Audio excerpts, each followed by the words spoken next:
मुल्क को पटड़ी से नहीं उतारा बल्कि पटड़ी ही उखाड़ दी गई। नवाज शरीफ कहते हैं सियासी इस्तेकाम ना हो तो मुल्क तरक्की नहीं कर सकता। अगर हमें सियासत से ना निकाला जाता तो मुल्क की हालत और बेहतर होती। क्या ज़रूरत थी जजेस को हमारे खिलाफ फैसला देने की? ऐसे शख्स को लाया गया जिसको गाली के सिवा कुछ नहीं आता। बिला वजह बार बार मेरी हुकूमत को गिराया गया।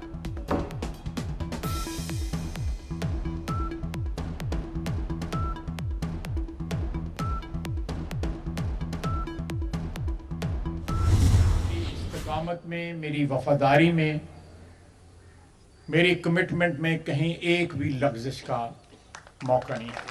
तो लोग वफादार हों, उनके साथ लोग वफादार रहते हैं। अगर जो नहीं रहता तो मैं उनके लिए कोई अल्फाज नहीं इस्तेमाल कर सकता जो इस वक्त अल्फाज जो है मेरे जहन में आ रहे हैं। ये बुनियादी फर्क है उस शख्स में जिसने 4 साल इस मुल्क में एस्टैब्लिशमेंट की कफालत में जो है हुकूमत की और आपकी हुक्मरानी में। नवाज शरीफ को मिटाने वाले खुद मिट गए। रहनुमा मुस्लिम लीग नून ख्वाजा आसिफ की तनकीद, कहते हैं गिरी हुई सोच रखने वाला 4 साल हुक्मरान रहा। लोग वफादार हों तो उनके साथ भी लोग वफादार रहते हैं। वफादारियां बदलने और माफ़ी तलाफी करने वालों की लाइनें लगी हुई हैं। मेरा कायद वापस आ गया और दोबारा वज़ीर आज़म बनेगा। सियालकोट में वर्कर्स कन्वेंशन से खिताब।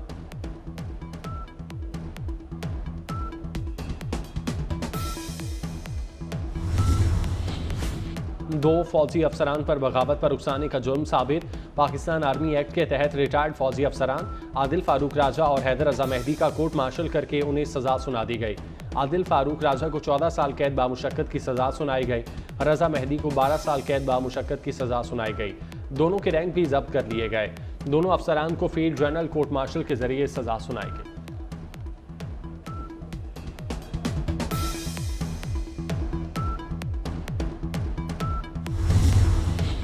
कराची में राशिद मिन्हास रोड पर शॉपिंग मॉल में आतिशबाजी से 11 जिंदगियों के चिराग गुल हो गए।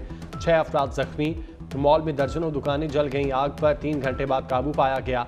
चीफ फायर अफसर के मुताबिक इमारत में आग बुझाने के आलात मौजूद नहीं थे, न ही इमारत से बाहर निकलने का कोई रास्ता। 45 से ज़ायद अफराद को रेस्क्यू किया गया। लाशों और जख्मियों को जिना अस्पताल मुंतकिल कर दिया।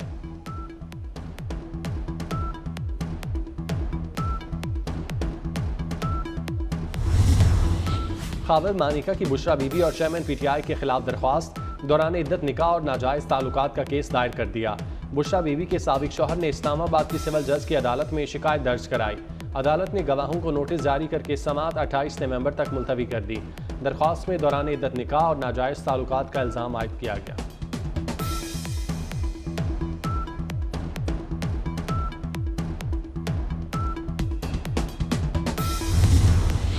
सदर मुमलिकत आरिफ अलवी को काम से रोकने और ओहदे से हटाने के लिए सुप्रीम कोर्ट में दरख्वास्त दायर। दरख्वास्त शहरी गुलाम मुर्तज़ा की जानिब से दायर की गई। अदालत से सदर आरिफ अलवी के कंडक्ट की तहकीकात कराने की सदा। मौक़िफ़ अपनाया कि सदर अपनी जिम्मेदारी पूरी करने में नाकाम हो चुके।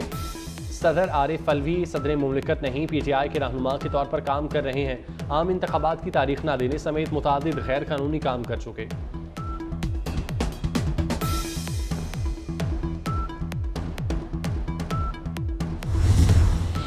आम इंतखाबात में पोलिंग स्टेशन पर पाक फौज की तैनाती का मामला। इलेक्शन कमीशन ने वजारत दाखिला को खत लिख दिया। इलेक्शन कमीशन ने आम इंतखाबात में सिक्योरिटी से मुतालिक वजारत दाखिला से रिपोर्ट तलब कर ली। खत में वजारत दाखिला से 27 नवंबर तक चारों सूबों के सेक्रेटरी से सिक्योरिटी एहलकारों की दस्तियाबी से मुतालिक रिपोर्ट जमा कराने का मुतालबा।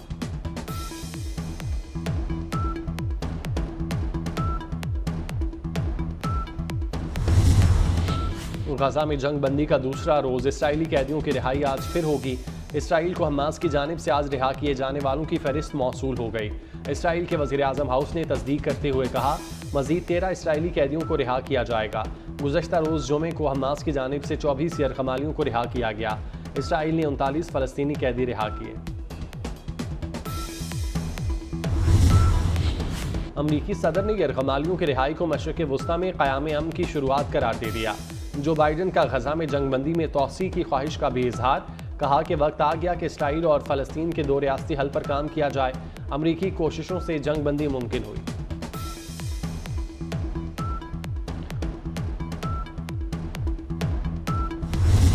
इसराइल की जंगबंदी की खिलाफ वर्जी करते हुए फ़लस्तीनियों के खिलाफ जाहिरियत जारी।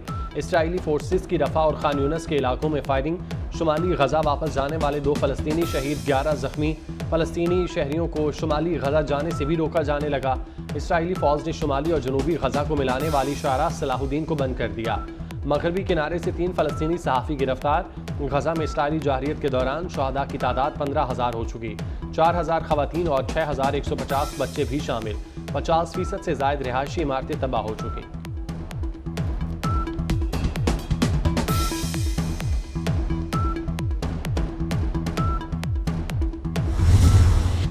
लाहौर और कराची में स्मोक के बादल छट न सके। लाहौर दुनिया के आलूदा तरीन शहरों में तीसरे नंबर पर आ गया। AQI लेवल की मजमूई शरह 236 रिकॉर्ड। लाहौर समेत पंजाब के 10 अजला में स्कूल और कॉलेज आज भी बंद रहेंगे। मार्केट्स और रेस्टोरेंट 3 बजे के बाद खुलेंगे। दुनिया के आलूदा तरीन शहरों में कराची 5वें नंबर पर मौजूद। फजा में आलूदगी 212 मीटर रिकॉर्ड की गई।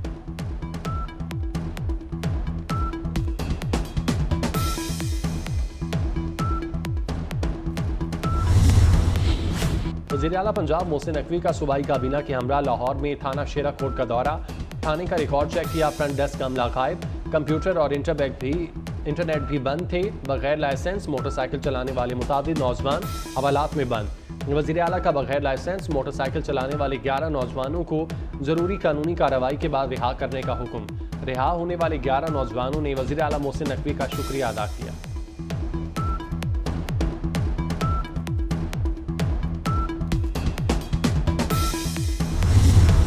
वज़ीर आला पंजाब का सूबाई काबीना के हमरा रात गए दाता दरबार आई हस्पताल और बंद road controlled x corridor project का दौरा।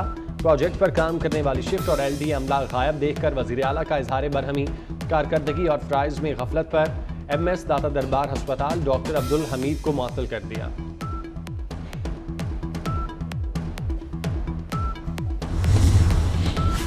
सेहत के शोबे में बेहतरी के लिए अपना हिस्सा डाल रहे हैं। वज़ीर आला पंजाब मोहसिन नकवी कहते हैं सेहत के शोबे में मुस्बत तब्दीलियाँ लाने के लिए कोशां हैं।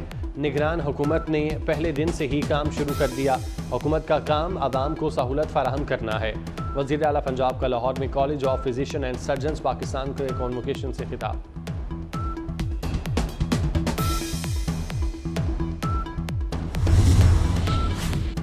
और मगरबी हवाएं आज सिंध में दाखिल होंगी। कराची समेत सिंध के मुख्तलिफ शहरों में गरज चमक के साथ बारिश का इम्कान। शाम के वक्त मौसम अबर आलूद रहेगा। महकमा मौसमियात की थरपारकर, उमरकोट, बदीन, मीरपुर खास और ठट्ठा में आंधी और बारिश की पेशगोई। बलूचिस्तान के मुख्तलिफ शहरों में भी बादल बरसने की नवीद।